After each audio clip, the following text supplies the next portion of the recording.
Hi family, it's your girl Moonchild. Just coming to lay a message on y'all real quick. In today's lesson, we're going to talk about the woman with the issue of blood found in the Bible. See, a lot of people could become spiritual and then they like to knock off the Bible and be like, oh, we don't need it anymore. But in my perspective, we always going to need every angle of light just to get ahead and level up. But anywho, this woman with this issue of blood can be found in 3 different chapters in the Bible. We got Luke 8:43 through 48, Matthew 9:20 through 22, and then Mark 5:25, 34. So in this lady's situation, she had an issue of blood. She was bleeding for basically like 12 years or whatnot. And she basically did everything she could. She went to doctors. She's fighting for her life, and nobody could actually find a cure. But then, she got some type of faith in her that led her to believe in this guy who has been going around healing the blind and the sick.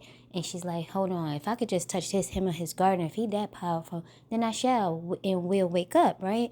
And this pain and suffering I can release, right? And so she figures like, let me just touch him. So she finally touched him, right? And then Jesus says, whoa, hold on, y'all. Who didn't touch my garment? Like somebody touched me.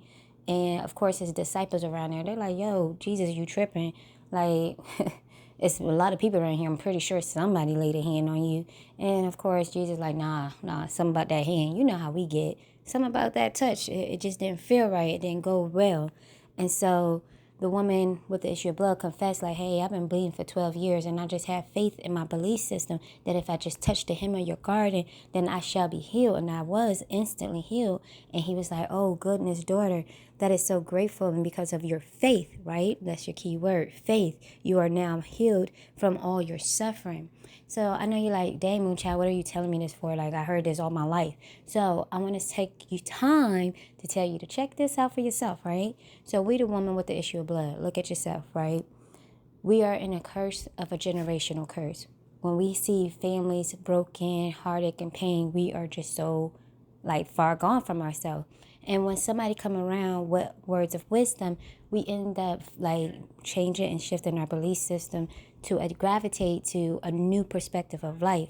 But when we don't have those new perspectives of life, we feel like all hope is lost. But this woman was going through a dark night of the soul, and she was like, yo, I gotta wake up. It gotta be something better than this, because I can't live like this.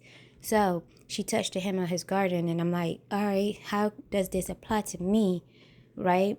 So when I use the words of wisdom, I'm like, okay, now I know my family ain't the perfect family around here, and I'm sure your family ain't the perfect family. But when we boil down and think of all things that are made possible through him or her who believe, we find out that fear is just an illusion, and we can get ahead and we can climb mountains and trees and tree stumps and enjoy life by communicating with our children and our family members just to change the algorithm of how we see our life, right?